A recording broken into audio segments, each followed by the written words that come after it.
That's right. Greetings, fellow armchair Imagineers. Tiki here. And Jacob Weil. And welcome to the finale of our Pirates of the Caribbean movie retrospective, which we've been doing in honor of the 20th anniversary of Curse of the Black Pearl. We've been going through all three of the Gore Verbinski movies, the only ones that really count. Jacob, I know we maybe flirted with doing the other two. I honestly don't really think we need to at this point. I'm pretty sure we actually did do a spoiler cast for the last movie. And then for number 4, it's just kind of like, I don't know. I feel like I can kind of like just give all the thoughts that I have about the fourth movie in this one. So all right. So let's just jump into it. We have Kogias in the comments. He says the time has come to look back at the best of the pirate sequels. Ooh. Better than Dead Man's Chest, really. Okay, so yeah, just to set the stage with my experiences with this movie. Jacob, as you know, I was at the midnight screening for Dead Man's Chest. Yeah. And the moment that Barbossa walked down those damn stairs, still to this day, through all of like the Avengers Endgame and Infinity Wars and everything like that, and oh my God, it's Tom Holland, it's freaking Tobey Maguire Spider-Man, through all that, Barbossa walking down the stairs is the most electric moment I have ever experienced in a movie theater. I mean, the energy in that moment was wild. So I was building this movie up in my head to a degree in which it was almost like impossible to actually meet. And Jacob, if you remember, 2007, this year, it was kind of like known for the year of the like disappointing third entries in major blockbuster franchises. The big three, I think, are Shrek the Third, Spider-Man 3, and then this one. And, I think this one and Spider-Man 3, in my humble opinion, both this one and Spider-Man 3, while being the weakest of the trilogies, respectively, that still have a lot of good stuff in them. I think Shrek the Third's kind of irredeemable, but then again, I haven't actually sat down and watched it in a long time. But, yeah, I can see that. But yeah, this movie is it's very ambitious. Like, I want to give credit for that right off the bat. I think, as much as I think this is, for me, and I respect people who think this is the best one, but for me, I think it's probably the weakest one of the original three. But it's also the most ambitious. So in that respect, I still think it's like way better than like most of the modern live action blockbusters that we're getting these days. And I'm not even saying that just because of Marvel fatigue. I'm just saying that just in general. I think there's a lot of really rich elements to it. The production design is like as on point as it's ever been in these movies. Certainly the last battle, the maelstrom of it all, is fantastic. One of the best action sequences in the trilogy for sure. Beckett's demise is iconic. But Jacob, as we're going to talk about, as we're going to go through, I just think like the foundation of this movie is a lot less stable than the other two. I think really when you actually sit down and analyze this movie, a lot of it kind of falls under the weight of its own ambition. But I'm excited to kind of go through with it. Let's see. Kogia says he thinks he might like this film even better than the first film. I respect the take, Kogias. I respect the take. Yeah. Barbossa is arguably I like Barbossa more than Jack Sparrow, frankly. I mean, I love me some Jack Sparrow, especially in the first two movies, but yeah, Barbossa is, I think, the true icon of this series. I think Barbossa is the closest, like, if Jack Sparrow is kind of like the new Hollywoodized version of what a rock star pirate is like, I think Barbossa is kind of like the classic, like, embodiment of the ride. You know what I mean? If that makes sense. Like, I feel like he is very much the old school pirate, and their character arcs kind of reflect that. Anyways, Jacob, what go ahead, any nostalgia you have for when this came out, and then also just overall general thesis, thoughts, what have you, before we dive into it? Honestly, I don't think I saw this movie when it came out in theaters. Okay. Funnily enough, because I think like for the original trilogy, I think the second one was the only one I actually saw in theaters. Funnily enough, like I got the other two on like DVD watches and stuff like that. Like I remember getting this as like a Christmas thing, maybe I bought it myself. I don't remember because it was 2007 and all that. But so unfortunately, I don't have any personal experience watching this in theaters.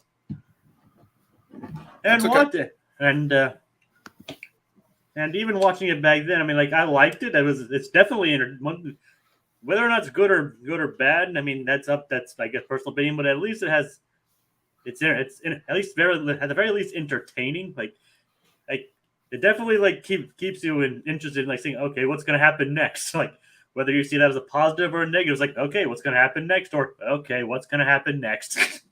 Yeah, sure. I see what you're saying there. So it's like, so depending on your perspective on that, I mean, I honestly don't remember my reaction to it back then. I mean, I wondered, like, I was like, oh, watching, I remember, like, okay, how long is this movie? The funny thing is, it's actually not much longer than Dead Man's Chest, as we discussed. Feels so much longer, though. That's the thing. It does. We'll get into that as far as the pacing goes. Even rewatching it just earlier today, is like I was constantly checking. I mean, I still enjoy like parts of the movie and everything, but even while watching, I was like checking, like, okay, how much time? There's still an hour and a half left in this thing. And I can't recall doing that when I watched Dead Man's Chest. No, because Dead Man's Chest is a movie that's all about forward momentum. Yeah, and like I don't know, this movie does have, as you mentioned, some epic set pieces. Like you said, the Maelstrom, and has some very interesting ideas and elements in it. I was like, it seems like some of the like if they had like spread out some of the stuff between like this and Dead Man's Chest, they could have had like two like fantastic movies. They have like one like very good movie and one like this. You get what I'm saying there? Maybe, for example, maybe they could have like introduced some of the more batshit crazy elements of Davy Jones's locker in Dead Man's Chest, so it didn't come out of nowhere like it does in this movie. Yeah.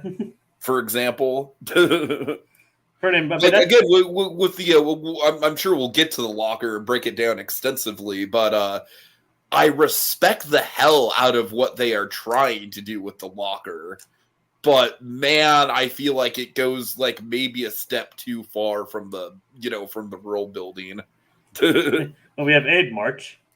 Yeah, Aid March also says he thinks that At World's End is better than Dead Man's Chest because I love Barbossa.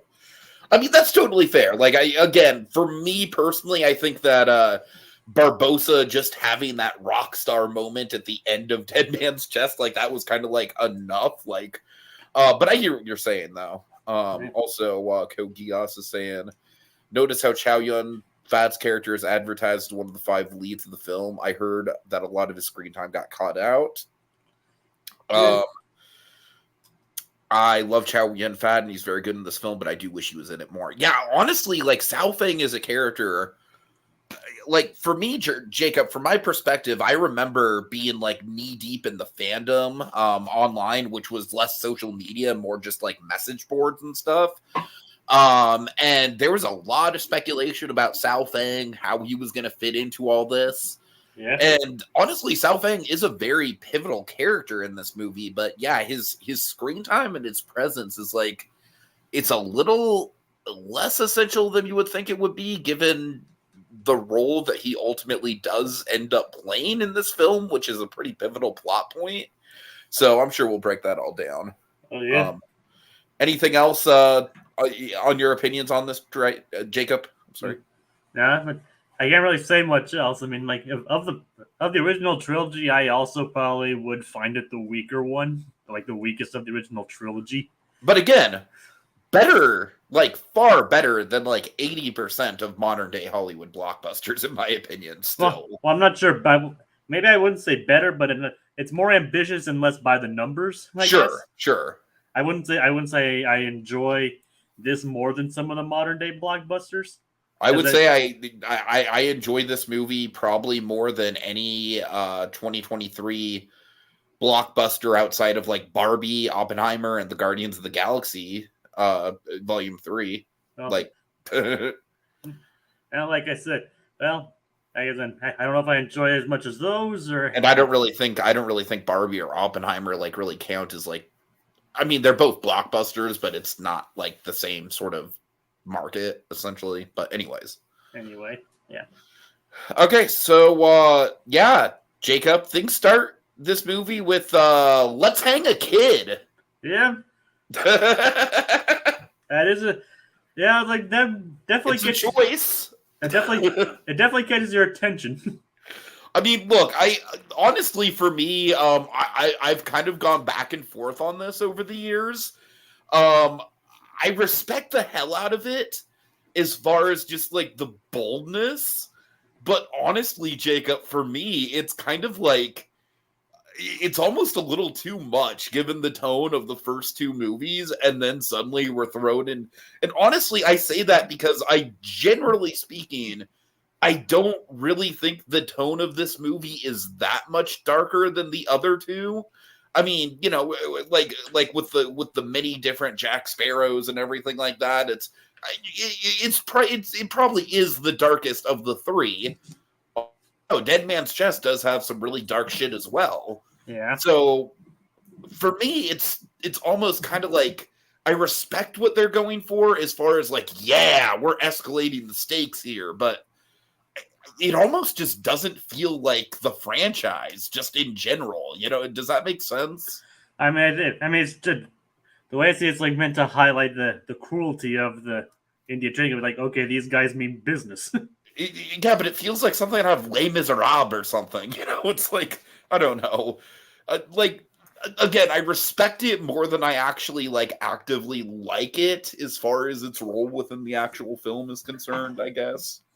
I mean, I guess you can probably say it's like a little totally inconsistent, but that's what I'm saying. It's totally inconsistent with literally the rest of the entire franchise, including the rest of this movie. Honestly, I really like there are definitely some darker there's some darker subject matter in this movie for sure, but tonally, I don't think it goes nearly this dark in the rest of the movie. Honestly, but I think it's a good. It definitely makes a good attention grabber, though. It's like, oh, for sure. I mean, it's just like okay, people are lining up to be hanged, and then suddenly like, oh wait, that's a kid.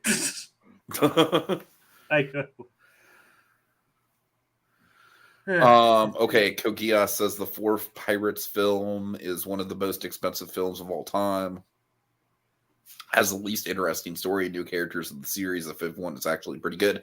Yeah, I'm glad that people are coming around on the fifth one. Like, it's definitely not as good as for a while there. I thought it was better than this one. I don't really think that anymore, just because it retreads a lot of elements from the other movies in the series. But I kind of feel like the fifth movie is kind of like Pirates of the Caribbean, greatest hits. You know what I mean? It's like, we're playing the hits, guys. And it works in that regard. The fourth one is just weird. I don't know. Jacob, honestly, maybe we'll have to talk about the fourth one. It feels like it's an enigma. We'll see. Not anytime soon. I mean, I personally didn't have many issues with the fourth one. Honestly. You did what? Didn't have many issues with it, to be honest. But I don't have like a ton of issues with it. I think it's a competent movie. It's definitely the outlier of the Pirates movies, though. Yeah, that makes sense. Like the biggest, I've said this before, and I'll say it again. The biggest missed opportunity with the fourth movie, by and large, is the fact that we set up the fact that Blackbeard has a fucking giant flamethrower on his ship, and yet we never see it used in a naval battle. That is, there are no naval battles in that movie. That's strange, considering it's Blackbeard. Right. And honestly, I think the fact that there's no naval battles in that movie is like the thing that kind of makes it an outlier. They're just kind of dicking around on an island for most of the movie. Anyways. Well, they are pirates and they're in the Caribbean, so I guess it fits. True. It fits the bare minimum. I actually thought Penelope Cruz was decent as well in the fourth movie. Like, she's like the one new character that I wouldn't mind seeing come back. I mean, I think she was supposed to come back for the fifth one before they changed the plot. I think she would have been a more welcome addition to the fifth movie than just having like, oh, it's Barbossa's daughter, because now it's Star Wars all of a sudden where everyone's related to everyone. Okay. Anyways, back to this movie. So what do you think of the first scene in Shanghai where we're kind of, I think it's really, I actually like this stuff. Singapore. I'm sorry, you're right. Singapore. My bad. I think the reason why I think of this scene as Shanghai is just because Shanghai Disneyland has the big Pirates of the Caribbean ride that's actually based on the movies, like from the ground up. But so yeah, the Singapore stuff. First of all, great set design, great production design. I honestly think this might be one of the coolest new locations in the whole movie, honestly. It's like you definitely get the sense that it's an exotic location. We're like way outside of the comfort zone of where we've been before, but it still has the distinct kind of feel and tone and atmosphere. It kind of has like that Verbinski universe. Go ahead, sorry. It has like kind of like that grimy nature, but it's also like a steam house kind of thing. Right.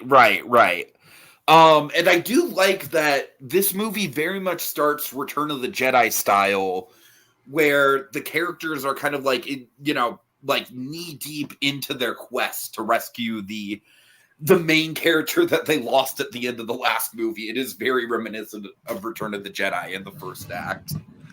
Return Jack Sparrow from Davy Jones' locker.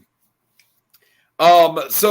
So honestly, I do really like all this stuff in Singapore with Barbossa kind of playing the double agent, Will already being captured, and then them kind of turning that around.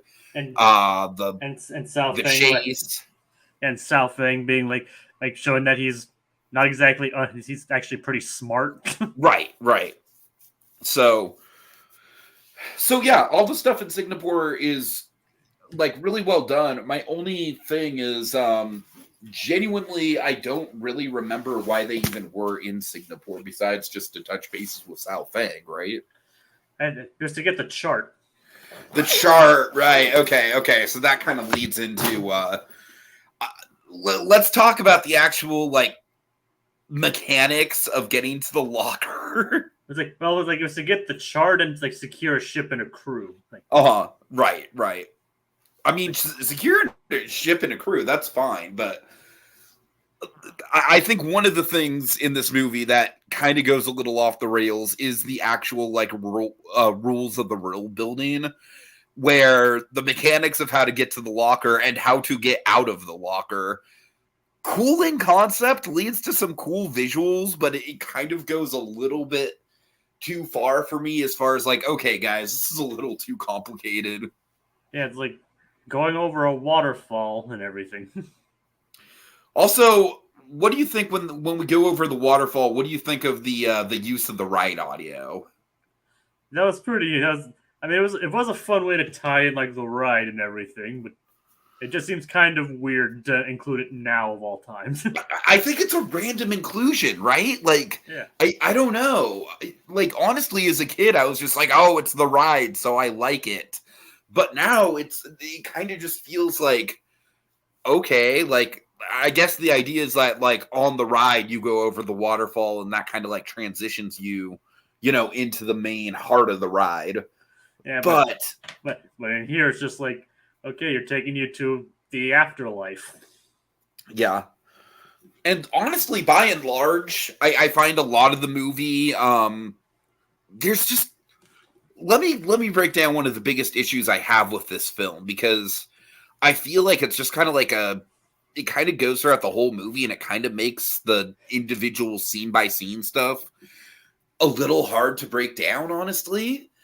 And that's that I feel like this movie, way more so than the other two, are basically like a series of conversations and backstabbing and wheeling and dealing, like almost Game of Thrones style, which honestly could be really cool for a pirate movie.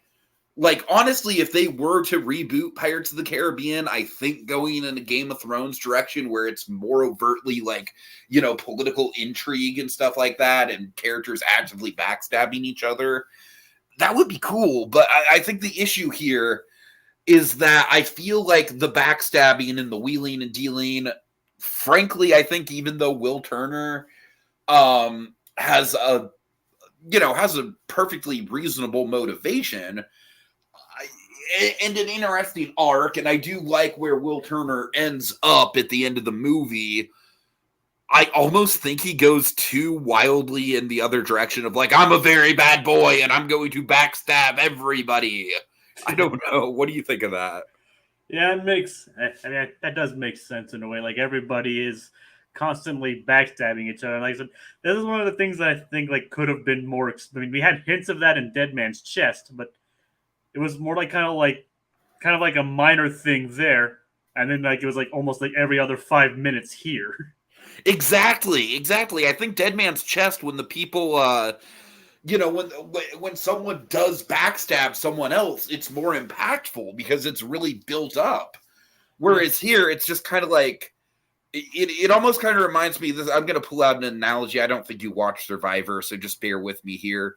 Kind of reminds me of like watching a Survivor season that's built on character development, so that when someone betrays another person, that betrayal is like really like kind of a gut punch, but at the same time a really good move, versus watching a season of Survivor that is edited more where it's just like, look at all the flashy game moves being played and every fucking vote out is a blind side. But Jacob, yeah, if every vote out is a blind side, no one is. Yep. And that's kind of the problem, right? It's that I kind of feel like for a large part of this movie's runtime, which is why I'm going to have a much harder time breaking it down scene by scene than I am the other two movies, and I don't even really know if I can break it down scene by scene, frankly, it is just a whole lot of just like, all right, now I'm going to be on your side for a little while, but then betray you to go to this person's side. I don't know. Yeah, that's, like I said, if they would like spread this out, like offload like some of this into Dead Man's Chest, that might have alleviated some of those issues. Still kept to the impact of the betrayals, but just wasn't in like every like 5 to 10 minutes where somebody was like talking about stabbing each other in the back. I mean, I know frankly, I just think a lot of these betrayals just don't really end up going anywhere in the screenplay. That's really the main issue, I think. I mean, I know they're pirates and everything, but so that's kind of like part of the name of the game, but or the code, if you will, or guidelines, I guess. But it just doesn't seem like they just like go make it up as they go along a lot of the times. Sure, which I mean, which can make for a good plot. I mean, a lot of great movies are based on just things randomly happening as they go along. It just feels like here, it's all over. Instead of like going like a singular direction, they're being pulled all over the place. Like, you know what I think a good comparison to make here is, I went on and on and on when we talked about Dead Man's Chest about how well set up that last fight is between Jack Barbosa and Will, and how throughout the entire runtime of the movie leading up to that point, we are given like nothing but solid character development and motivation for those three. Exactly. And those three are kind of like the crux of the betrayals. And also something like Elizabeth betraying Jack at the end of the movie, and also kind of like by extension betraying Will at the same time. It's by the way, speaking of which, like I said, I'm kind of just talking about this in broad strokes just because I think a good part of the first like 45 minutes of the movie is just kind of this, just either exposition, setup, or just kind of like wheeling and dealing. But what do you think of the fact that like Will and Elizabeth just do not have good communication skills as a couple? If they just have never talked about what went down with Jack and Elizabeth. I don't know. That's always something in this movie that's never really sat right for me. It's it's like it wasn't your burden to bear. Right. And then like, well, he probably could have bared it if you told him instead of like stringing it, instead of playing him. Yeah, like all Elizabeth needed to do. This is what bothers me, is that all Elizabeth needed to do was just be like, look, it was either him or us. Like he's been hitting on me the whole last 2 movies. I know he's into me. I did it so that we could fucking get away from him. Will, okay? Like, who knows? Oh man. Yeah. All right. Let's see. We also have Pintel and Rigetti as part of the main crew now, which is fun. Yeah. I like those guys. I mean, I don't think they're as good as they were in Black Pearl and Dead Man's Chest. But it was kind of an interesting reveal that the eye was actually one of the 9 pieces of 8. Right. Yep. Tia Dalma in this movie, I think, is kind of like almost. I have issues with how they handle her character, just because I really, really like in the second movie how she's introduced as just kind of like this weird sort of enigma of a person, and her being Calypso, like I on some level it makes sense because she is just an incredibly enigmatic character. And to be fair, there was foreshadowing of that in Dead Man's Chest. Sure. But at the same time, I kind of feel like my issue with it is that the reveal of it kind of goes from 1 to 100 really fast. Like when we have her bound in human form. Right. And then he just casually just calls her Calypso. Yeah, exactly. Yeah. I think there are subtle hints here and there, but that's just like the outright confirmation. And I just kind of feel like that reveal could have been handled a little bit more tactfully. I don't know. Instead of just like him talking to her before they're about to get to the Brethren court. Right.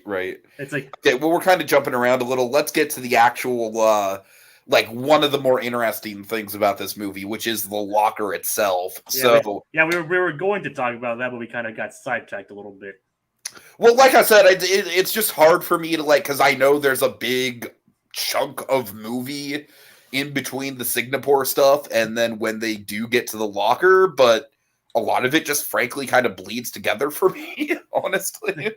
And like I said, sometimes in this movie, I guess it would be to talk about like characters instead of just the actual scenes. Right. Because the character moments are more memorable than like some of the actual things that happen, I guess. but yeah, like Jack's introduction is pretty interesting to say the least. Like you see multiple of him aboard the ship. I think it's far and away the weakest of the 3 Jack Sparrow entrances, but at the same time, I mean, again, like points for originality, man. This is absolutely, because it's like going into this movie, Jacob, this was one of the things that I was most excited about with the movie, just in general, was okay, how are they going to top Jack Sparrow's introduction here? Because as I kind of broke down, like as iconic as the "he's a pirate" scene from Curse of the Black Pearl is, and it's certainly more iconic than Jack Sparrow's entrance in Dead Man's Chest. Which is I honestly think I prefer his entrance in Dead Man's Chest because it's so fucking enigmatic. Which is him popping out of the coffin. Yeah, shooting the bird, like, and when the gun in the hand pops out of the coffin, it's like you don't even need to see him; you just know it's him based on how he's moving the gun. And the music playing, and it's like, yep, that's Jack Sparrow, all right. So here it's like, I think my issue with it is that, yeah, the choice of having like the whole crew of Jacks is. Like, it's a choice. It's an interesting choice. It's certainly an interesting way to explore his inner turmoil and his his mental state, for sure. My issue with it is that unlike the last 2, there's nothing that it really builds to. Like, we just kind of like get the concept right at the start of the scene, and they kind of try to have, like, I don't know if the intro is supposed to be like the moment where he comes over the sand dune and greets the rest of the characters. But I don't know. It's just like, I honestly think it's the editing for me. Like I said, it's just like, this just kind of throws you into the scenario, whereas with the other two movies, it's like, you have to kind of put the pieces together a little bit more on what's going on. Yeah. I mean, here you still do have to put the pieces together, and it's still like very much like, what the fuck is going on? Yeah. But I don't know. I think, like, for me, it's just like the presentation of it is just not as like I think the best way to put it is simply that if you're watching it in a crowded theater on opening night, you're gonna cheer for Jack Sparrow's entrance in the second movie, because it's so like, like the way that the music comes in and everything. Whereas here, I don't necessarily think there's like a cheer moment, even though there should be, because it's like, because he's like Captain Jack Sparrow. He's a returning character, It's like there's even more of a build up to seeing him, Yeah, I know I get what you're coming from on that one. Like, Aid Mark says, I think the 9 straight minutes of Jack in the locker is the part of the movie that drags the most. I definitely see what you're saying as far as pace goes. Personally, I do like I said, if anything else, I appreciate how fucking bold it is. Like, you would never see something like this in a modern day blockbuster. Like, this is purely Gore Verbinski's vision. And although, let me, one of the things I don't like about it, honestly, is at this point, Johnny Depp was very much a sex symbol for, for the culture at large. He was a very, very desirable man. So, frankly, Jacob, I think all the shirtless Jack Sparrows on the ship, that to me was like the moment where I was like, oh, this is kind of pandering. I mean, you gotta have some fan service, I guess. I guess, but I feel like that was honestly kind of like, that was like the start of like the let's just have our male action hero shirtless the whole movie kind of thing, Like, that was before the MCU, but now that I think about it, that was kind of the start of it. Maybe. I don't know. Maybe it'll be an interesting trend to examine, but there's nothing wrong with a little fan service here and there, and it's not like he was shirtless the entire movie. No, you're right. He's not. Yeah. It was only like those Jackson was like technically within his mind, so he's kind of seeing himself doing. Okay, but the thing is, it's not just one shirtless Jack; it's like multiple shirtless Jacks in the same shot. I was like, okay, yeah, this is clearly for the to be fair, certain demographic in the audience that is not me. To be fair, though, he also does see himself as like a sea monster aboard Davy Jones's ship later on. So true. It's clearly his mind being overworked. And I do like the whole idea of the multiple Jacks. Honestly, that's one element of the movie. Just generally how it continues after he leaves the locker. I kind of hated it at first when I first saw it, but it's an element of the movie now that I really like. It's kind of like it. I mean, it's an interesting way of highlighting the kind of inner war he's having with himself. Like, okay, do I do this for myself, or do I do that for these guys, or what do I do here? Exactly. I mean, it's kind of like Inside Out before Inside Out. I mean, obviously not executed nearly as well, but still. And I remember the funny thing is, like, I've seen a lot of some behind the scenes stuff and bloopers, and there actually is a blooper of like him the scene where he like jumps off the ship and he's in the desert and like lands on his feet. Yeah. There's a blooper where he like actually like lands on his butt, and he's like, oh god, and he's like, oh god, and just like brushed himself and just walks off. honestly, I think they should have kept that take, because it's like far more in character for Jack than just landing stylishly on his feet. Honestly, yeah, you're not wrong. That kind of leads into one of the main issues I actually had with the fourth movie in particular, which is that Jack Sparrow did a lot of like Indiana Jones style like death-defying stunt work in that movie, to the point where I was kind of just thinking to myself like, okay, like Jack Sparrow has never been like this indestructible action hero. Like that's not his thing. Like if you watch the first movie, that is very much not his thing. And then honestly, even in the Dead Man's Chest and At World's End, like he's, you know, the action sequences certainly get a lot more elaborate, but I feel like he kind of just stumbles into success a lot of the time with his action. Well, like two things, like even like he's always been like more of a pragmatic kind of action hero. Like he's always like okay, how can I get my way out of here? Like, or how can I cheat this guy and survive? Exactly. And even like later on in this very movie, he's like someone's like, you know, Matt. Like, well, I hope so, or else this. Well, I hope so, or else there's no way this will ever work. and then when he like pulls off that stunt, he's like, and that was without a single drop of rum. Right. I mean that kind of highlights his pragmatism, and even he doesn't really understand how he does what he does. Kokia says Jack Sparrow became more indestructible because of the power of popularity from the fans. That is one of the things I really like about the 5th Pirates movie, is the fact that they very much bring Jack Sparrow down to earth. As far as like, there are some moments in that 5th movie, the moment at the bar in particular, where he sells his compass for one drink. Like that is all genuinely like probably the best moment of character development from Jack Sparrow in the whole franchise. Like that is Jack Sparrow. Like that is like Puss in Boots, The Last Wish level Jack Sparrow character development in that one moment. I mean, I wouldn't say it's as good as like Puss in Boots, but no. But I'm saying when I saw the scene of Death's arrival in Puss in Boots: The Last Wish, my mind absolutely did go to that moment of Jack Sparrow selling his compass. Honestly, we didn't even know it was Death at that point. Right. Like, I really would like to talk about that movie sometime. That was a great movie.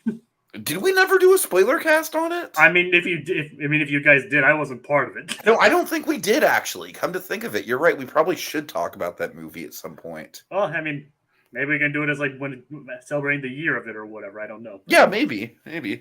But I mean, that movie was fantastic. Oh, it is. I mean, the only thing with that movie is that it's kind of like I don't really know what needs to be said that hasn't already been said. I mean, it kind of like speaks for itself with how good it is. Yeah.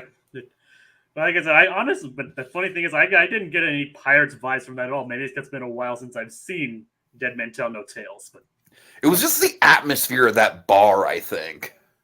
I mean, it could be. I mean, it just came across like, you know, like it's like a Western, like, or like Western bar kind of thing, and or like you know, like Western, like maybe like Arizona, like, you know, fantastical Western bar kind of thing. Yeah. But moving on to more pirate stuff, yeah. All right, so we get hooked back up with the rest of the crew. Like they throw the ship over the waterfall and end up at Davy Jones's locker. Yeah, so what do you think of the whole like up is down mechanic? I mean, it's kind of interesting. I mean, it's a little convoluted, but I remember the first time I watched it in theaters, I was genuinely like, I do not know what the hell is going on. Honestly, I'm not entirely sure what is going on. Like, it's like, I mean, a lot of it is kind of like up is down is like supposed to be like an inverse, like you went down to get here, now you have to invert yourself to get back up, to get back to the I can't say real world, but the living world. But even then, just like it just happens, and it's not really expected. Like, oh, you saw a green flash, and green flash is only like oh, hey, Will's back in the post-credits scene. Right. I think that's the only reason why they include oh, hey, we need some way to indicate oh, hey. But we never see a green flash whenever Davy Jones does anything, and that could just be the fact that he doesn't go to that place very often, for all we know. But it just comes across as a little too convoluted and unexplained. I hear you. Again, I like the visual of the ship, like, flipping upside down and then coming out on the other side. You know, I like the visual of it, but don't get me wrong, it makes for a great visual. I mean, especially like the camera turning, you see the ship right set up in the water. Right. I mean, that's a great shot, and it just doesn't make a lot of sense. Okay, Jacob, I kind of realized we need to double back around. I know we talked about some of this stuff during Dead Man's Chest, but we need to double back around a little bit to get to some status quo stuff. Mostly, Davy Jones definitely has a chance to shine in the last act of this movie, to be sure. Yeah. But he killed the Kraken. Yes, and that I think is just he was forced unforgivable. He was that forced. To me is like the most unforgivable thing that this movie did. Honestly, like, we can blame Cutler Beckett for that.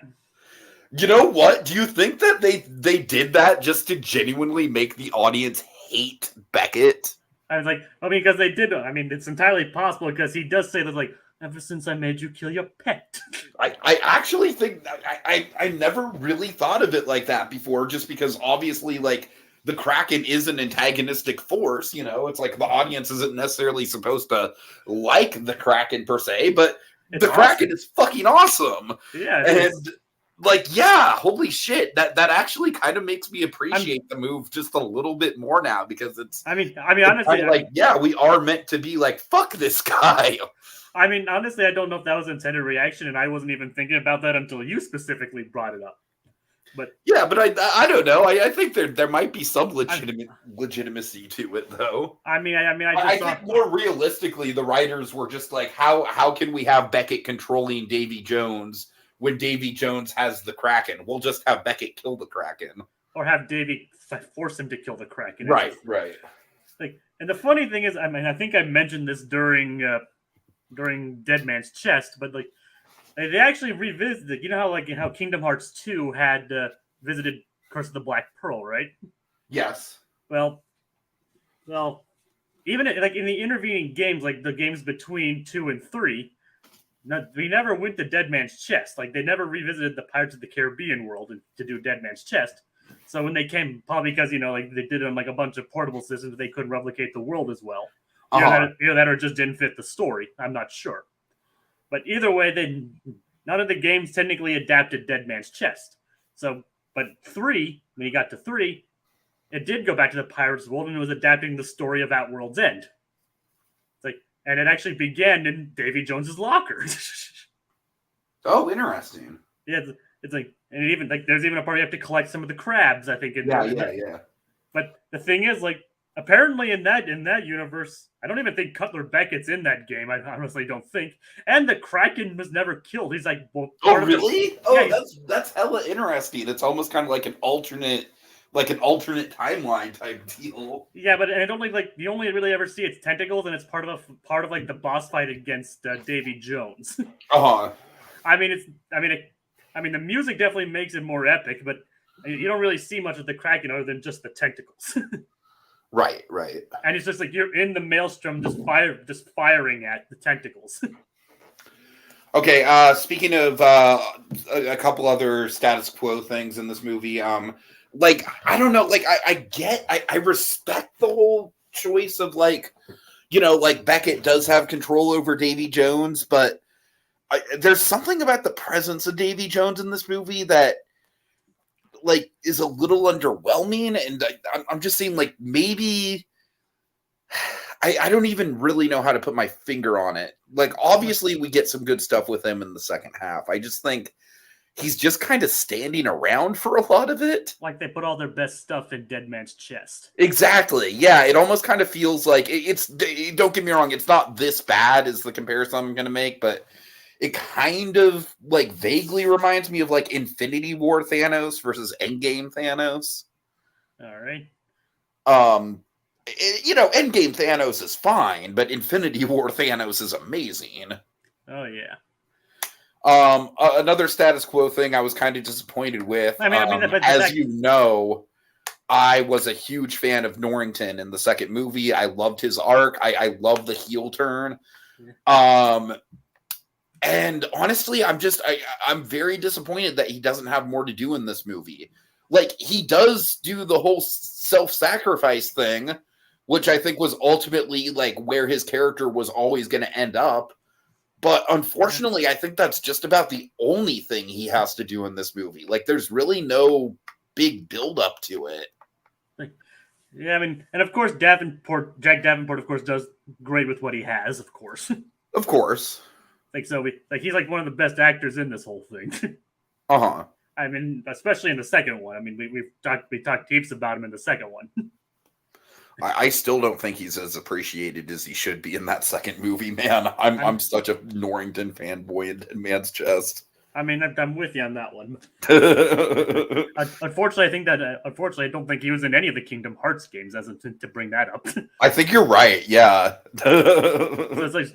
Which so, honestly, I think he could have been, because I think he could have been a really good character who's like getting manipulated by the Heartless. You know what I mean? Yeah. I mean, I could talk all about that. Talk about Kingdom Hearts 2, but that's Kingdom Hearts as well. But that's an entirely different podcast. Do you prefer the first game or the second game? Like, actually, kind of the second game, to be honest. I mean, probably because I played that one first, and I think they improved a lot of the combat and story mechanics in that game over the first one. I definitely think they improved the combat for sure. But I think the first one probably has a better pace. The first one has a better pace, and I also think the first one is by and large more difficult. And part of that is because of the combat, because I feel like with the second one, it's almost like a double-edged sword where you almost kind of become a fucking superhero almost. Whereas like, I feel like in the second one, you almost kind of, in the first one, you kind of had to rely a little bit more on just like brute strength. Whereas like in the second one, it's like you can just, like just do some crazy combos. So I don't know, but I hear you anyways. Yeah. We should absolutely do some Kingdom Hearts podcasts in the future. Yep. When did the first game come out? I think in 2002. So we missed the anniversary. I mean, I might be mistaken, but I need to. But I said because. But I 2002. You're right. But I technically did play the second game first, which was a mistake. Well, I mean, you don't even really want to go into 2 without playing Chain of Memories, honestly.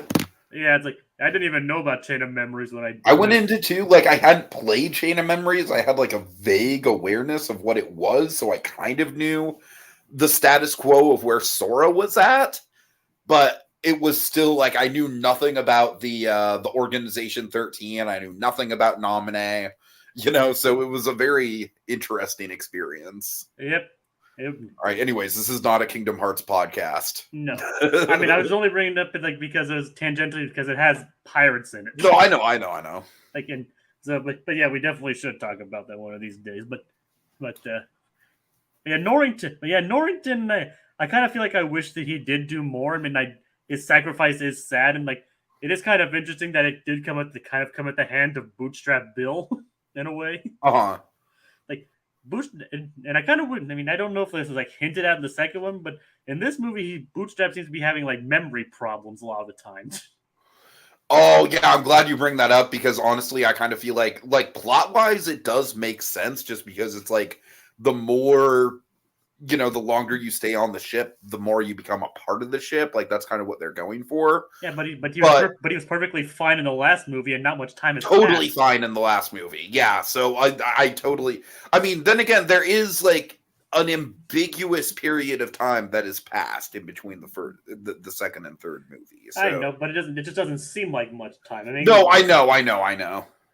I mean, at the most, maybe I don't know if it was like a couple months or maybe even like a couple of years. Because, like, I mean, it was at least enough for Norrington to pick himself up after the gutter that he was thrown into.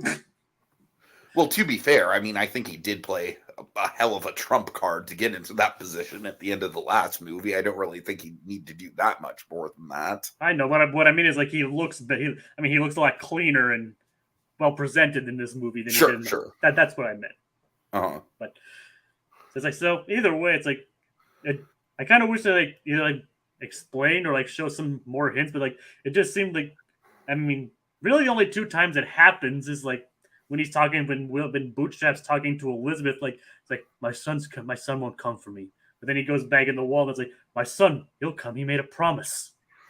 Yeah, it's very awkward. I agree. I mean I think it's supposed to be like either he's like his mind is so far gone, like, or part of the ship that's like it's becoming like kind of pitiful, like he's like he can barely hold on, and the thought of his son coming for him is like a beacon of hope. but it's also, but so when he thinks about it too much, it also becomes a beacon of despair. But like I said, I don't know why, but or it's supposed to be like a sign of his aging. But then after he gets uncursed by at the end of the movie, he also seems perfectly fine, able to converse with Will as well. Sure. So do you get where I'm going with that? I mean, it just like his forgetfulness really doesn't make a lot of sense. Yeah, I hear you. I had the same issue. All right, at least I'm, and Stellan Skarsgård, or it is Stellan Skarsgård, right? Yes, it is still in Skarsgård. And I mean, honestly, I appreciate the character all the more, like, post Andor, just because of the Stellan Skarsgård factor. Yep, Stellan Skarsgård's an underrated actor. Oh, he totally is, yeah. Him and Bill Skarsgård, I think Alexander Skarsgård too. Skarsgårds are really yes. I mean, the Skarsgårds are really good actors. but either way, yeah. So I kind of wish they also did more with Bill. I mean, I think he like picked up at again like everybody did, picked up in like the third act. Mm-hmm. It just like a lot of these characters, they were just like there's like, oh hey, like this is what he's doing in this movie. Then just remember that he just comes back at the end. Yeah, whereas with Dead Man's Chest, again, I feel like all those character arcs were sort of like building up throughout the movie. Whereas, like you said, it was just kind of like, okay, and here is this character's function within the story. Yeah, it's like the first two movies, and even like especially Dead Man's Chest and setting up this movie, it felt like they were like the characters were pushing along the plot. Right. Whereas here it's just like, oh, the plot needs to happen, so the characters need to. Here it literally feels like the plot is pushing the characters. Yes, and yeah, sometimes that's a great way to put it. And again, in some cases, that kind of storytelling can work. It's just that when the first two movies are that way, it just kind of feels suddenly jarring in a way. Sure. Does that make sense? Well, let's talk about one of the status quo shifts in the movie that does work really well for me, honestly, which is another one of my favorite characters, the goat of Disney dads, Governor Swan, and his death scene. Oh yeah, that was not even death scene though. That's what I think is so effective about this. It's like literally, like we barely, like Governor Swan is in the movie like a little bit at the very beginning, but we don't see him actually get killed. We just see him like going towards the locker, and I love that. I don't know, that is one of the choices in this movie. I mean that I definitely like. I mean, we see him when he's like talking with Beckett and Norrington, and for a while it's like almost like hinted like Norrington got orders to kill him, but then we reveal later that he didn't actually. He just thought he was sent back to London. Right. But then you see him like rowing along and on his way to Davy Jones' locker. And I mean, it's heart-wrenching to see Elizabeth's reaction to that whole thing. That is probably Keira Knightley's best performance moment in the whole trilogy, I think. And I just like love it. And I just like even as he's like rowing, he's like concerned, like, are you dead? He's like, no. It's like, then I guess I am. And he accepts it. He just goes on with dignity almost. Yeah, I love it. I love the image of him in the rowboat. I think it's a great way for his character to go out. Low key, I think he's probably the most underrated character in the whole series.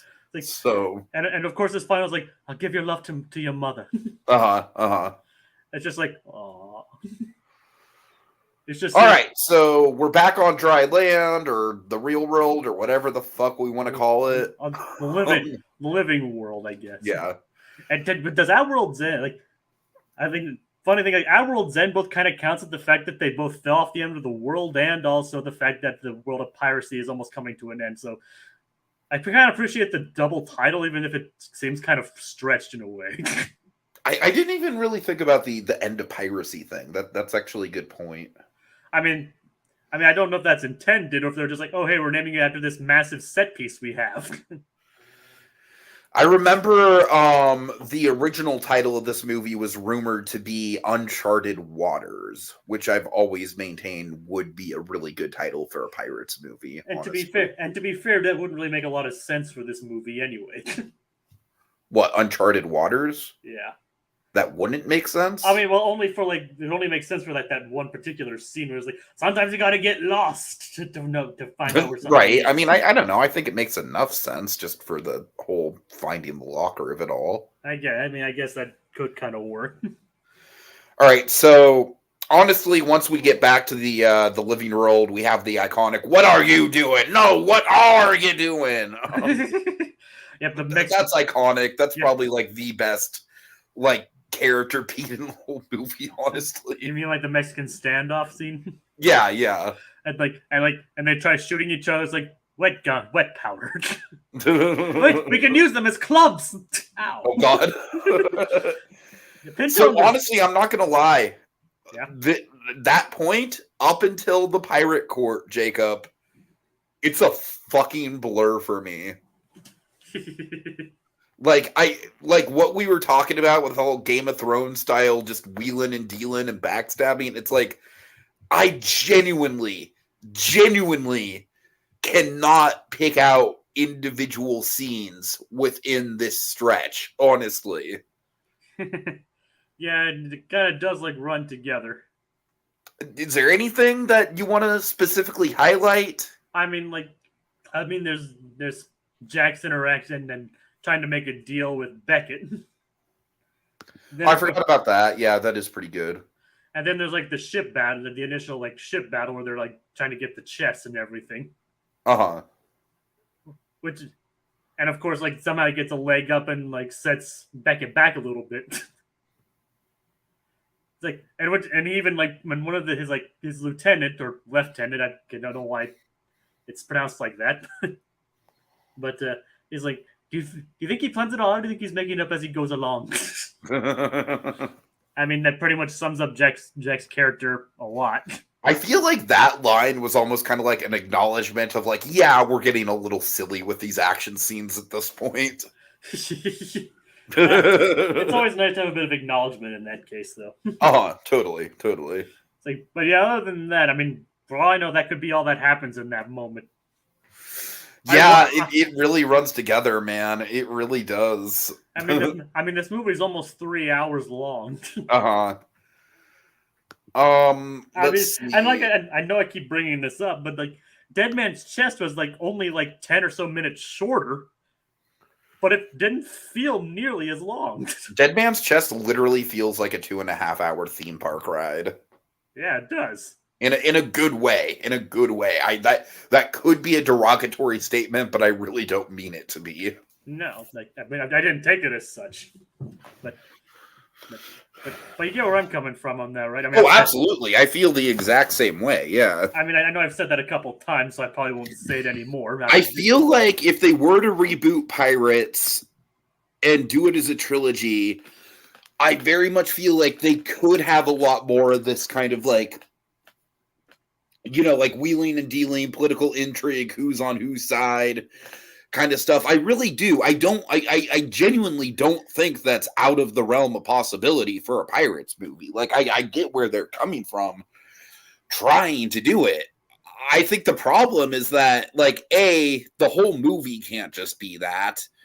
Yeah. And B, you really need to set that shit up from the get-go. Like, you really need to, now, like I said, I do think that the second movie did, like, honestly, the second movie, as I said, has just much better, like, there's less betrayals, but the betrayals that do happen are a lot more meaningful.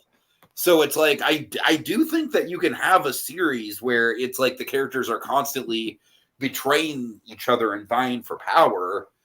I just think you kind of need to make that, like, if that's going to be the forefront of a movie, I think you need to make that just the forefront of the series in general.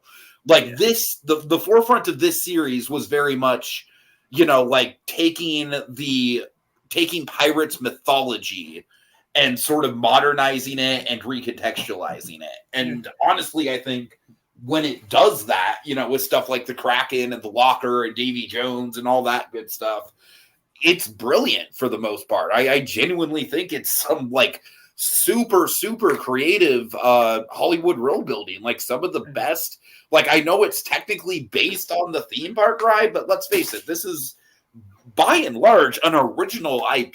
I mean, it's, we get like the ride is basically just like, some of basically just gives us the idea of the skeleton crew in the first movie. That's really about it, outside of like some visual references. So basically the movie, the ride, basically the ride's plot ends where like the rating at the beginning is. Exactly. And then they retroactively added stuff from the movie into the rides. Yeah, which I'm not crazy about. I guess it's for like more thematic and everything, but. Well, just to get into that just a little bit really quick, I've always made the pitch where it's like, I don't mind that Jack Sparrow's in the ride. I think it makes sense that he's in the ride. He certainly is an iconic character who deserves to be there. My problem is that at least in the Disneyland and Florida versions, they alter a lot of the actual dialogue of the townspeople to just name drop Captain Jack Sparrow. And Jacob, that's where it kind of fucking drives me crazy. Right. Where the ride basically transformed itself from this super ambiguous take on like the cursed life of a pirate and, like you can go after golden treasure, but at what cost and whatnot, into just, let's find Captain Jack Sparrow. It's a manhunt for Captain Jack Sparrow, and that's the plot of the ride. I don't know. That's just me. All right. And also the Jack Sparrow at the final lift hill, at Disneyland, the one that's in the treasure room. Yeah. Jacob, that animatronic has been busted for years. The mouth does not move, and it literally looks like he's having a stroke. It looks awful. Like I still like the story of that one time where like they actually had Johnny Depp on the ride. Yeah, that was fun. Sure. Like they actually had him there in costume interacting on the actual ride. That was. I mean, unfortunately, wasn't there, but that would have been pretty cool nonetheless. I mean, you'd have to get pretty lucky to be there when something like that's going down. But yeah, I hear you. Yep.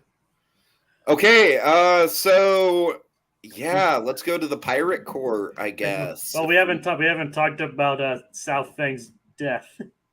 Okay, so here's the thing with South Fang. I do think that him, like, getting the respect for Elizabeth and making her putting her in the position that she's in.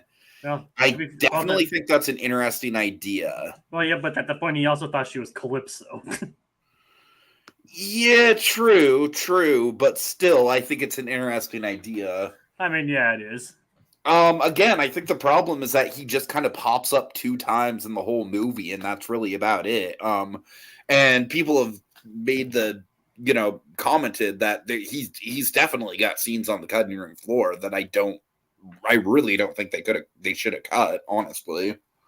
I haven't actually seen any of the deleted scenes. I think some of them are on Disney Plus, but I don't know how many of them involve him per se. I mean, it definitely feels like there should be at least one more scene with him, just because it feels like we almost kind of like speed run through his whole story. Yeah, I mean, it would have been interesting to see how he'd be see a little bit more about it. I mean, the enigmatic nature. Excuse me, the enigmatic nature he has kind of works well. Sure, but and of course they have name dropped Singapore before, so it's not like the first time. It's not like visiting there in the first place is out of the ordinary.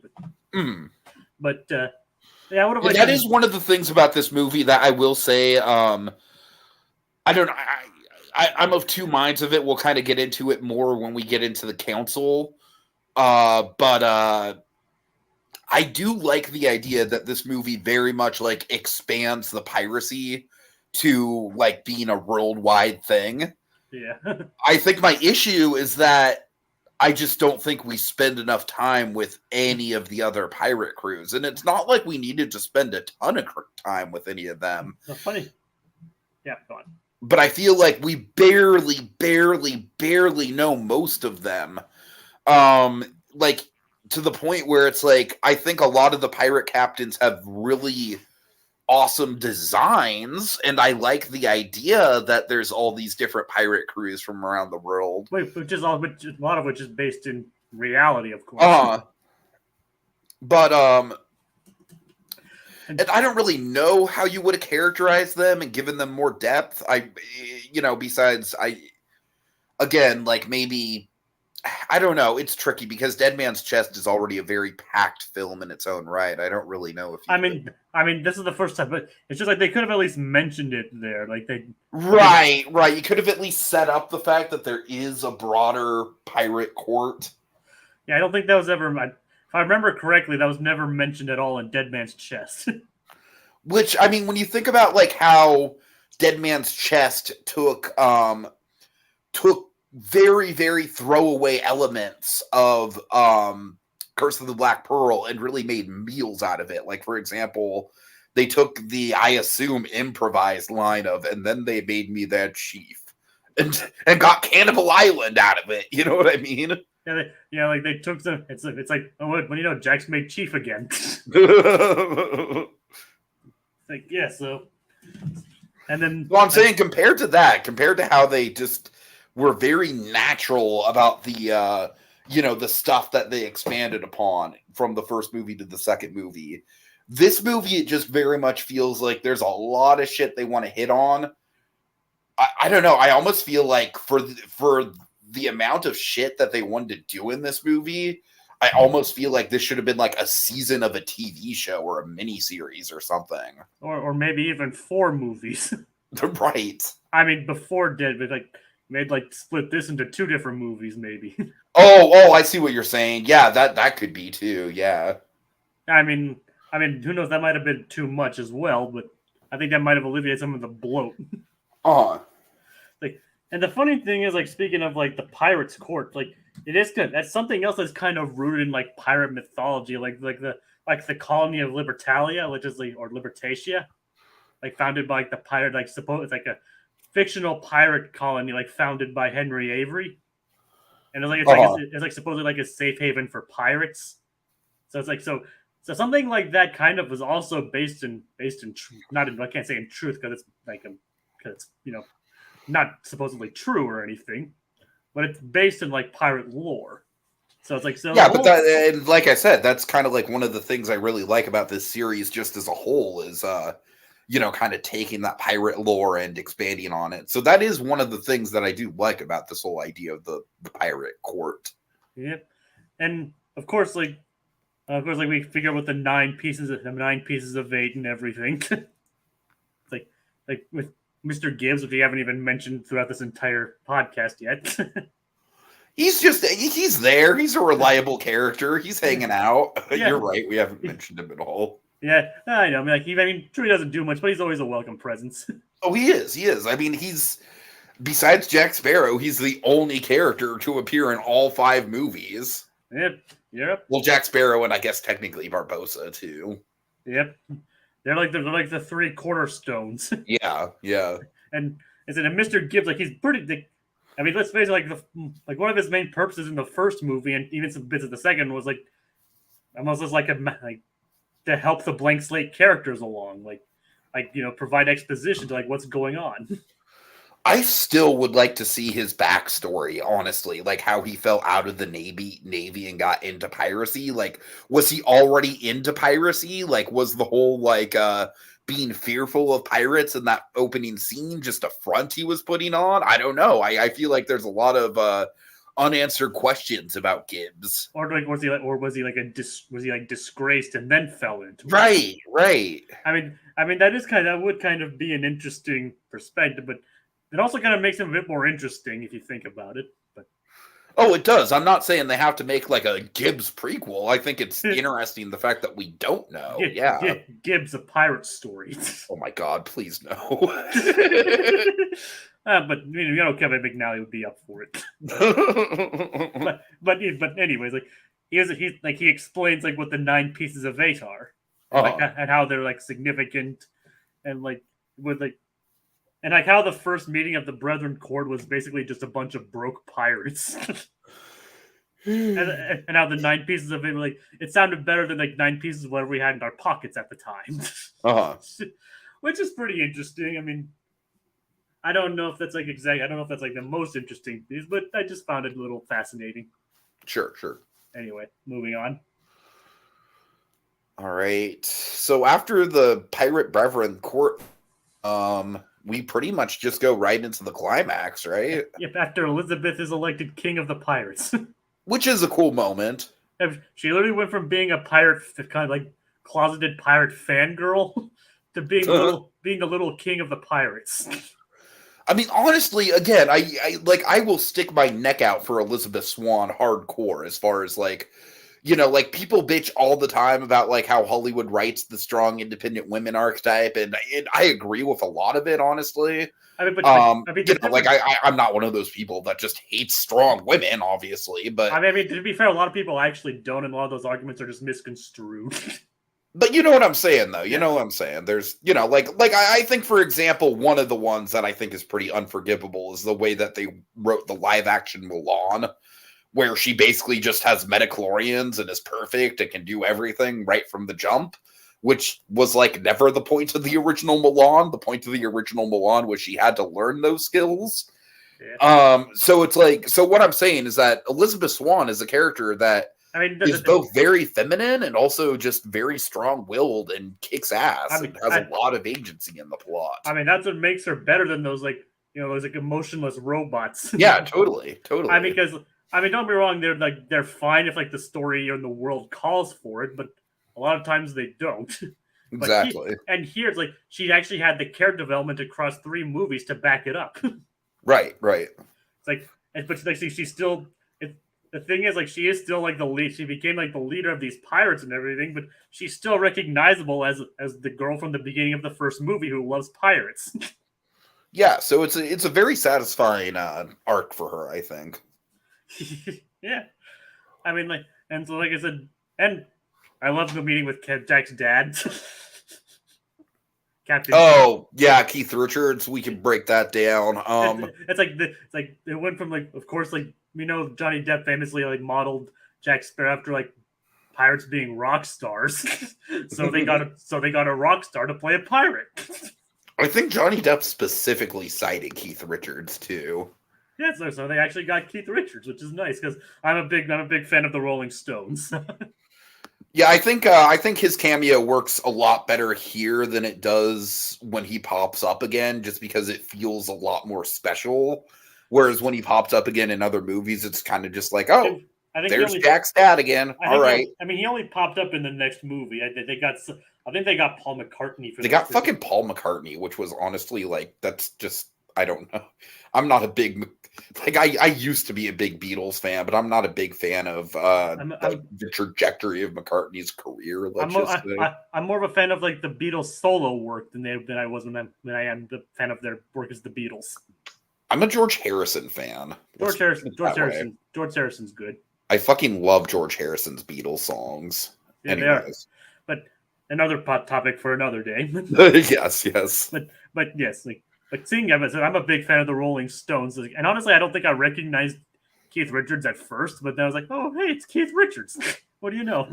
Well, I recognized it was one of those things where there was a ton of internet chatter that he was going to pop up. So yeah, as soon as he popped up, I knew who he was. And I just love the conversation, like, how's mom? and he holds up the shrunken head. It's like, look great. It's like, there's a story there that maybe we want to know or maybe we don't want to know. Pirates of the Caribbean 6 is literally just going to be a parent trap set up. Like how his parents met. Like, God. Oh my God. Like they said, there's a story there. Like that's the thing. Like a lot of these scenes, they have stories there that sometimes it makes it more interesting not knowing what the cause of that was. But the thing is, they don't just outright like dangle it in front of the audience and then not answer it like the Star Wars sequels, where it's literally like there's dialogue where it's like, that's a story for another time. And it's like, okay, when is that other time going to be? I wouldn't have even been thinking about it if you didn't say it. All right. But yeah, so here's like, she looks great. and then that's it. And then that's it. That's all we get. It's like it's a touching family reunion. Can you imagine Helena Bonham Carter in old age makeup as Jack Sparrow's mother? That'd be interesting. All right. That'd be interesting to say the least. Okay, so let's break down the Davy Jones stuff, the Calypso stuff, and everything. I do think the moment where Davy Jones and Calypso reunite is very powerful. Probably the best outright acting from Bill Nighy. And especially when we briefly see him as the human he once was. Exactly, yeah. You can just like tell, like to see how much pain he's in. Like he still loves her, despite what he says. He still loves Calypso. Like, and the thing is, like, and she's the witch. She's like, 10 years I did the job, but you weren't there. It's like you can understand why he kind of felt betrayed. Oh yeah. And then she's like, it's in my nature. It's like, I guess in this case, hell hath no fear, like a man scorned. Basically. Like, cause like it's like, I mean, to be fair though, if I went into a deal I could only go afoot on land for only 1 day every 10 years to meet the person, the love of my life, and then they don't show up at all. I'd be like, yeah, I'd be a little pissed too. Yeah, I would be. I would basically be like, okay, that's the start of my villain arc. Villain arc coming right up. I mean, honestly, I don't know if I'd take it as I don't know if I'd take it as far as like Davy Jones did, but I can understand why he was a little upset. I mean, it's probably a thankless job for 10 years straight because people probably die on the seas a lot. I mean, look how many people we've seen die in these 3 movies alone. Sure. So, it's like, I'm just saying, it does make him it's almost like it's a scene like ripped out of the second movie to make him seem more sympathetic, but obviously it's not in the second movie.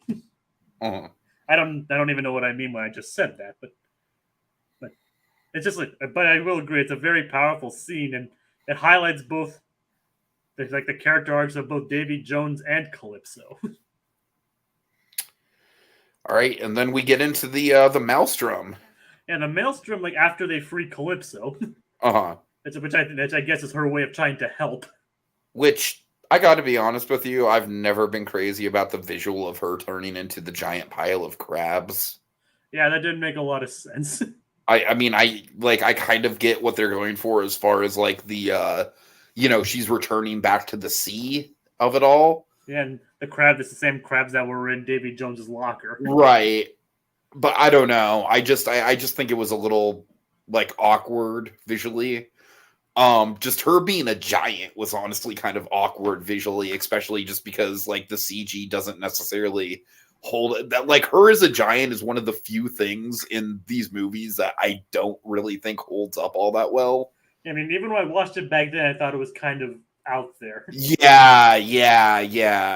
I mean, I could accept the fact that she was a goddess bound in human form. I mean, that's not too far out of the ordinary, and as obviously again has roots in actual mythology, but which a lot of it, which obviously this movie like delves into. But it just seems like her becoming giant, and then she turns into crabs, and then causes a giant storm. It's just like, all right, understandable. Have a nice day. Right. All right. Before we get into the actual Maelstrom, let me bring up some comments. All right. Kogia says the Kraken should be revealed to still be alive in the 6th film. Imagine if the trailer for the 6th film ended with the Kraken's tentacles coming at the screen, followed by Davy Jones going, "Hello, Jock." Although I don't really think that's gonna happen. Well, I don't know about the Kraken, but like they did definitely tease Davy Jones coming back at the end of the 5th movie, so we'll see. Then again, they killed off Barbossa for a second time in the 5th movie, which I really wasn't crazy about. So I need to rewatch the 5th movie and the 4th movie, to be fair now too. Just to round things out. Kogias says, when I first saw these films, I thought that Norrington and Beckett were the same character. Did anyone else make that mistake? Honestly, I think the first time that I saw Dead Man's Chest, I might have been a little bit confused, honestly. Yeah, but then you get like, they have different mannerisms, different voices, and once Norrington actually gets introduced. I guess that. I can see the confusion more happening in this movie because they look more similar. Because mainly because like the uniform and the wigs, but, and I guess like even with the first movie, I could understand that as well. But I kind of see where Code Geass is coming from. Like if you just suddenly come into this movie, even if you haven't watched the first one, it's like, oh hey, what's Norrington doing here with that? Exactly. So I can kind of see where he's coming from on that, but I can't recall if I made that mistake or not. It's been like, when the second movie came out? 2006. 2006, yeah. So yeah, about 17 years. Kokia says, from what I heard, it sounds like about half of Salfang's screen time got cut. Yeah, and again, I kind of made the point that like I feel like there's big like stretches of this movie where it just doesn't really feel like there's a ton happening, which means stuff probably could have been left on the cutting room floor in order to boost up what was advertised as your main new character. So yeah, I don't really understand why they didn't do that. And it also might have been a thing with the fact that they got Chow Yun-fat, who's a well-known actor too. Right. I mean that might be why he's like got top billing, because he's a well-respected actor. Well, yeah, but I mean, if you have someone like Chow Yun-fat, why don't you use him? That's my thing. I mean, I'm not going to argue your point there because I agree with you. I'm just saying that might be why. Let's see. Kogia says Will and Elizabeth went from sharing the role of being the main characters with Jack to not appearing in the fourth movie and barely being in the fifth movie. Yeah, and again, I still make the argument that, like, I think that Will and Elizabeth, like, frankly, I think Elizabeth probably is, like, the main protagonist of this trilogy. Like, we literally start the trilogy through her eyes. She's the character that goes through the most character development. Like, Jack is certainly the star of the franchise, but I think Elizabeth, he's pretty clearly takes on the protagonist role, in my opinion. Jack doesn't really change much. He becomes probably slightly more heroic, but that's right. But he's still like the same.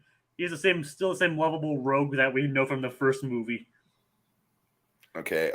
Maybe some of the. He still like, and he really doesn't even get a lot of the rough edges sent off. He still has them and even embraces some of them. Which is actually kind of nice, like, to have a flash. Yes, I 100% agree with this. Chow Yun-fat absolutely should have been involved in more fight scenes. Crouching Tiger, Hidden Dragon. Did we say more? Yeah.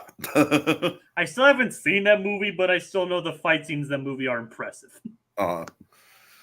Little Blue says, I also love that they put the audio from the ride and hearing Paul Frees's voice. Little Blue, it's interesting that you bring that up because Jacob and I actually talked about that earlier, and it's like, it's nice to hear the ride audio, but we both kind of agree it was kind of felt like a little bit of a random spot for it. So, Dead men tell no tales. I still hate the fact that that's like a full-blown title of a movie, honestly. Like, that phrase is a tagline. It's not a damn title. I still remember. I think whenever I think that, I also think of like the Yosemite Sam cartoon. It's like, dead rabbits tell no tales. God, you know what I'm talking about? Yeah. I think I do. Like, ain't you got that wrong? It's dead men tell no tales. It's like, well, right now I need a Loki who remains. It's like, and then he like basically tricks Yosemite Sam to almost shooting himself. I miss it. I love it. That's why Yosemite Sam was like one of my favorite. It's probably my favorite Looney Tunes villain. Yosemite Sam is my favorite Looney Tunes villain as well. I love his design. I love the proportions of him. Like his first. We can talk about that another time too. We could, yeah. Our tangents are going all over the place, but I love how his first introduction is him like he's standing on the tracks holding guns to the train. And then the train just goes right over him because he's so short. I love that scene so much. I almost feel like Yosemite Sam is almost kind of like a predecessor to Lord Farquaad. I mean, I can see that, honestly. I mean, we know he was more inspired by Jeffrey Katzenberg. Eisner. He was inspired by Eisner. Oh yeah, Eisner. Yeah. Katzenberg was the one that wanted to roast Eisner. Yeah, no, yeah, you're right. I got my executives mixed up. Let's see, Kogias. Let's see. Speaking of Yosemite Sam, Jeffrey Rush would have been a perfect live action Yosemite Sam. Yeah. I don't know. I can't really see that, honestly. I think he's a little too old and too tall. Yeah. I don't know who I would cast as a Yosemite Sam. Maybe like a Danny McBride, honestly. They would need to find a good little actor for that. I don't necessarily think you need to have a little person actor. Because, visual effects and everything. But I probably would. I don't know. Look, I'm just saying if they got Hugh Grant as an Oompa Loompa, everything's possible, right? I still think Hugh Grant's a good choice for an Oompa Loompa. I do too, but anyways. All right, but okay, we need to get back on track. Yeah, Little Blue. I agree with you there about the Haunted Mansion movies. Dragon and I actually just did a podcast on the 2023 Haunted Mansion movie, and yeah, that movie's definitely interesting. Like it's certainly got more in line with the ride than the Eddie Murphy one does, but man, it's got a mixed bag of a plot.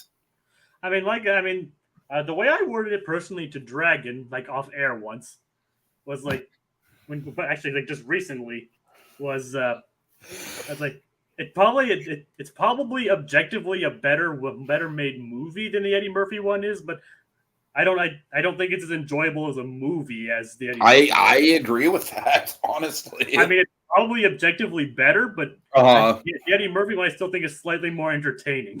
Yeah, I straight up agree, honestly.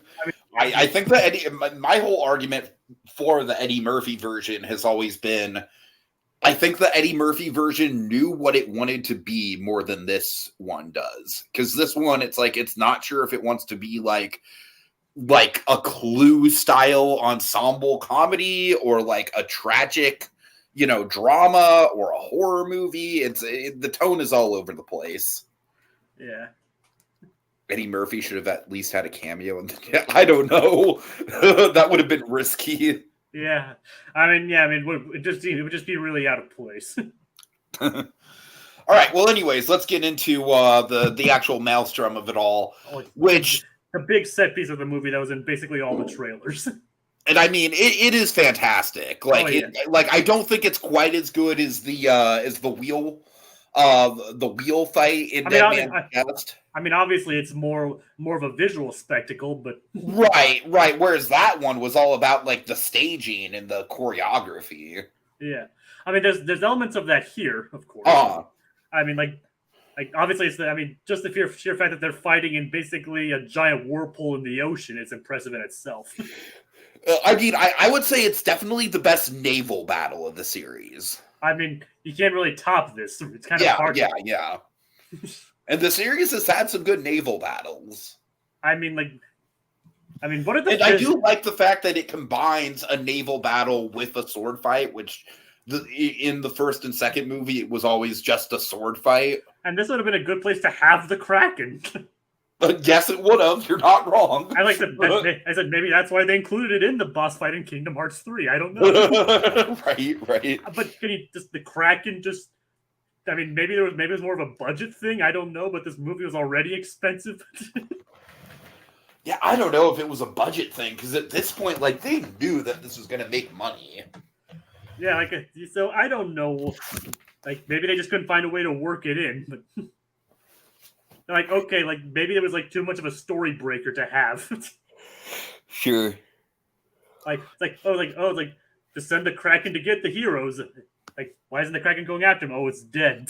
I honestly think that's probably it. What you just said, just the whole idea of like why isn't the Kraken going after them? But then again, But honestly, I think they could have explained that away with like, well, the Kraken is now under the control of Beckett. But then you have this like fearsome monster that's capable of taking down ships and armies. You think Beckett would want that kind of thing under his control? Fucking exactly, yeah. I mean, I'm no Cutler Beckett, but I know it's like probably just a move to establish dominance over Jones. But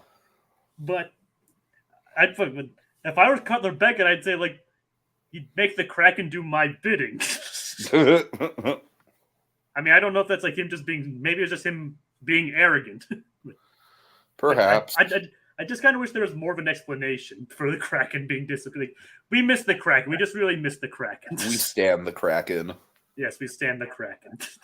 Everyone was so excited to see Jack and Davy have a sword fight. Yeah, indeed, that was cool. The money shot of them like on the ship mast in the whirlpool is fucking epic. And the rain and thunder. Like, I mean, that's highlighted in all the trailers. Yeah, for sure. I think at one point my avatar on a Disney site was just a GIF of that moment from the trailer. I mean, it's a cool shot. It is. I mean, as you said, like this movie definitely made like what it lacks in like a almost like slow plot. What it makes up for in like its slow plot, it definitely makes up for in its action sequences. But again, it really doesn't have a lot of action sequences, and I think that's part of the problem. It's like, yeah, but again, like I guess they're like trying to build. Like, okay, like you want an action sequence? Well, here you go. Whereas, like, it's kind of interesting because I feel like if anyone has a complaint about the second movie that I do kind of understand, it's that it very much is like a it very much fucking pause YouTube video. I'm sorry about that. I accidentally like pushed play on a YouTube video, and anyways, I didn't even hear anything. Okay, good. It was one of those things where I kept pressing my space bar, but it would like register it twice, so it just kept playing. I was like, no. Anyways. Anyway, as you were saying about Dead Man's Chest. Yeah, I feel like if there's any complaint I really understand about Dead Man's Chest, it is people who say like it is basically just wall-to-wall action. Because frankly, I don't usually like movies like that. I like some movies like that. Like I feel like something like Mad Max Fury Road is about the best you could possibly do a movie like that. But again, I feel like with Dead Man's Chest, it was pretty much wall-to-wall action, but at the same time, and the plot serviced to the action, and vice versa. Plot serviced the action, yes, and also more importantly, I feel like I said, like I keep kind of going on about that build up to the to the three-way sword fight at the end. All three of those characters, plus Elizabeth for the betrayal that she does at the end, like are just so well built up in their motivation throughout the movie. And it's all centered around Davy Jones, whose motivations were also hyped up.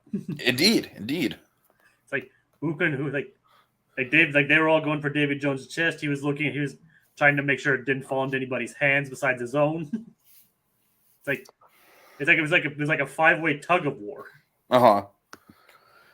So yeah, in that respect, I do think that this movie very much could have used another action scene or two, honestly, just to break it up. I mean, maybe they counted like the earlier naval battle with the naval battle earlier as a bit of an action scene, but not a very long one either. Yeah, as far as I can count, I think there's 3 action scenes in this whole movie, which is the Singapore scene, that naval battle that you mentioned, and then this. Like the first one had the siege on Port Royal. It had a couple naval battles. And of course the final battle. Yeah. And heck, the entire final battles is also taking place on both the British Navy ship and inside the cove. So yes, we remember that because of the awesome editing with Governor Swan versus the hand in the drawer. Yep, that too. That could probably count as an action sequence too. It seriously could, though. I mean, for him, it was a lot of action. I mean, but yeah, it's like, so kind of with like my point was like with that, you kind of were getting like 2 action scenes at once. Right, yeah. Maybe the logic here was just that, like, okay, we're gonna build it up and build it up and build it up, and then we're just gonna like unleash like the ultimate action scene. But I just don't think it works with the flow of the movie, honestly. Yeah.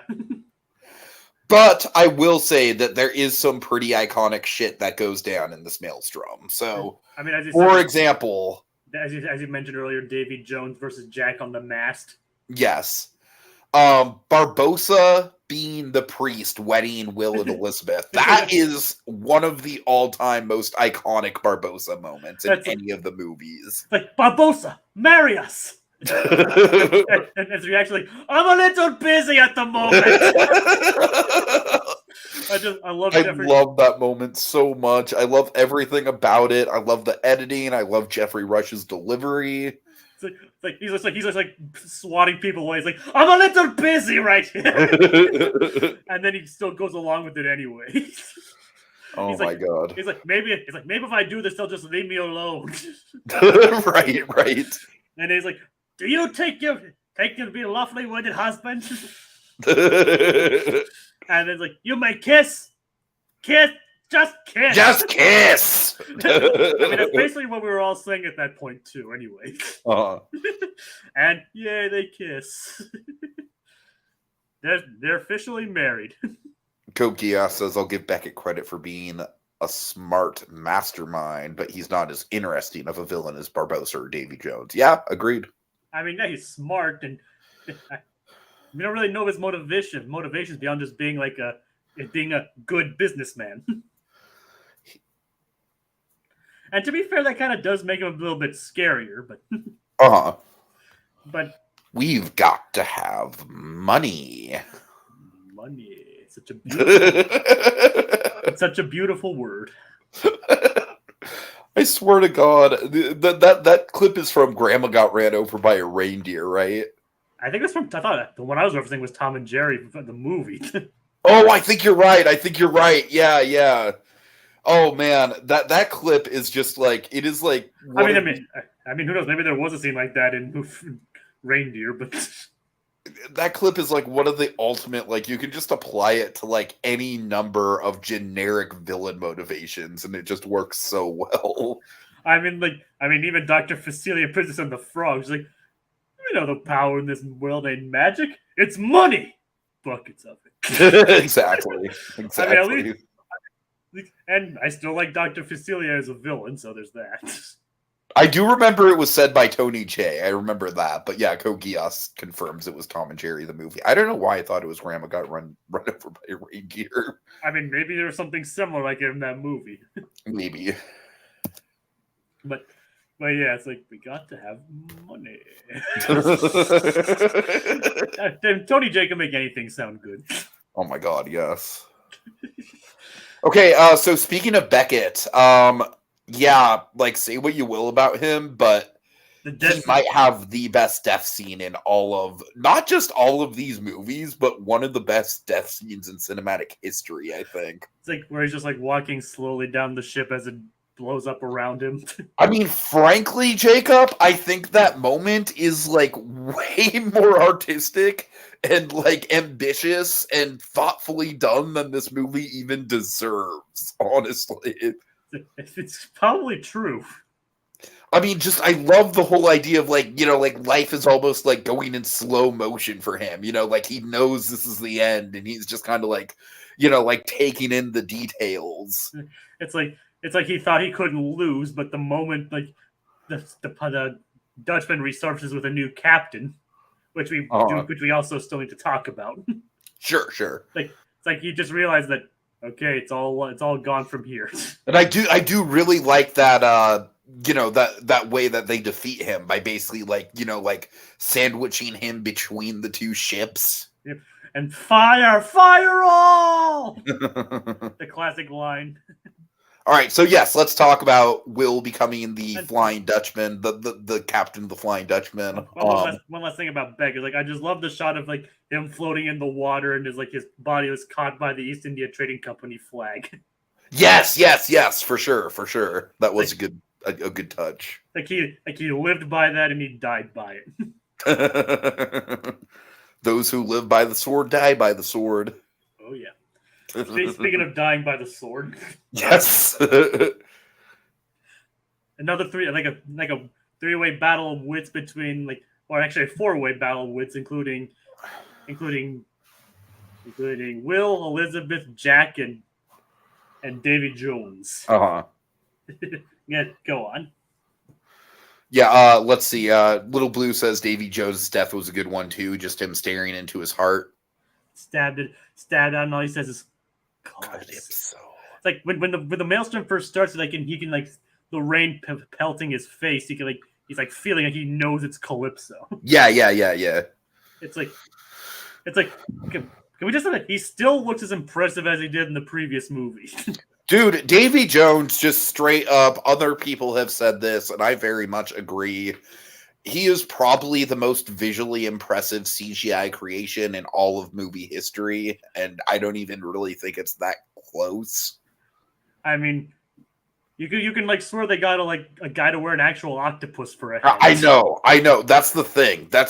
Like how every single one of his beards and the little, every single one of his tentacles and the little suction cups, and it all just looks so fucking good. And the crab claw for hands. It's iconic. Speaking of iconic and gruesome deaths, you probably know where I'm going with this. Go ahead. Where the basically the face scene where he sticks tentacles sticks tentacles up a guy's nose and face and everything. Oh shit! I forgot about that. Oh my god! Yeah. It's just like Jesus. It's like, they only got away with that because they didn't actually show it happening. Right. But that entire thing is just freaking brutal. I mean, just think about you can see the tentacle going in one nose and coming out the other nose. And then you can just see hear a bunch of noises going on as you just see Davy Jones giving a slight smirk. and then you can almost see the guy fainting, falling away in a blur as he grabs the key again. But you can almost see his face is mangled. Yeah. But I think it only got PG-13 because they blurred that. Possibly. I mean, I don't know if they even were thinking about showing it in the first place, but I mean, of all the deaths that happened in this series, that's probably the most brutal of all of them in all 5 films. I hear you. Okay, go on. I'm gonna stop talking about that now. Yeah, so just the whole idea of Will becoming the captain of the Flying Dutchman, I think is honestly, I feel like it's foreshadowed maybe a little bit too much with the whole oh, you've got a touch of destiny in you. But I do think it's a genuinely surprising little revelation, and it's fun. It's a not necessarily fun, but it's a really interesting place for Will to end up as a character, considering if you think about our 3 leads in this trilogy, Elizabeth is definitely the character that goes through the most positive arc. And then Jack he's basically just like you said, he's basically just a little more heroic. Yeah, he's a little more, but he's still just more or less kind of a stationary character. He doesn't really change. At the end of this movie, he's still pretty much in the same position he was, when he was pulling into Port Royal on that sinking ship. You know what I mean? It's kind of like bookends, because he's going out to sea this time. Exactly. It's like poetry. It rhymes. Whereas Will, I think Will's character arc is definitely the darkest character arc of the 3. Like I said, I do think by the 3rd movie, he almost becomes a little bit too much of a, I'm a very bad person and I'm going to backstab everybody. I mean, I know obviously he's not that over the top, but Yeah. but so for him to essentially replace Davy Jones as the captain of the Flying Dutchman, I think is a very fitting end to his character. It's almost like a comeuppance for him doing all the backstabbing. It is kind of interesting, and he did it to save it. It did to help his father as well. Like, and Bootstrap was wrong. He chose to take over as the Dutchman. So just the idea that like him and Elizabeth, like the whole, this is one of the things I really respect about Will and Elizabeth, just as characters, is, like, I feel like in any other like Hollywood trilogy, just the two of them would just unambiguously end up together at the end. And obviously they're still together, but there is very much an element of tragedy about the whole thing, Yeah, it's like he's has to do what Davy Jones did, be like sail, like ferry the people who died at sea, and then return one land to once every 10 years. So really, this very Hollywoodized, young lover trope, it really doesn't have a happy ending. Nope. I mean, it's more of a bittersweet ending. Yeah, totally. It's like, yeah. I mean, that's one thing about this movie I do really respect. I mean, especially considering it's like a major Hollywood blockbuster. Exactly, yeah. It's from Disney of all things. I mean, don't get me wrong, I still love their work and everything, but it is kind of surprising coming from them to have like this kind of bittersweet take on the romantic leads. Mm-hmm. You know what I mean? Oh yeah. It's like, and like, obviously you can tell they still love each other, and obviously it results in them having a kid that we see, and at the end, yeah, but a kid who's going to grow up with like major abandonment issues. Yeah, like pretty much inevitably. Yeah, it's like who in his life has probably only seen his dad twice. Right. But I mean, which does get brought up in, as we see in the fifth movie. but we can still tell that it's not for the lack of choice. It's like he didn't really have a choice in that regard. Mm. Because I obviously couldn't continue Davy Jones continue doing what he did. So I do think that Will's storyline is like the messiest of the three throughout the trilogy. I like, honestly, I really love his arc in the first movie, just going from the dorky I avast, into like a legitimately competent pirate. I mean, the first movie was essentially like his story arc. Right, yeah. I kind of feel like the problem with his character was just that they kind of had the one note of okay, he's going to try and free his father and he's going to backstab anyone to do it. And that's pretty much just becomes his character for 2 movies. It's kind of funny that all that happened technically because of Barbossa. Because Barbossa's the one who, sank Bootstrap by his bootstraps. True. He tied his bootstraps to a cannon and shoved him overboard. All right. So after that, we just end out with and of course Davy Jones's death. As he just gets the heart stabbed. You can just tell he's taking one last moment to feel the rain on his face as he just goes Calypso. And just falls into the maelstrom. Yeah, so that's good. Yeah, it was a fitting end to him, and kind of he's definitely a tragic villain in the end.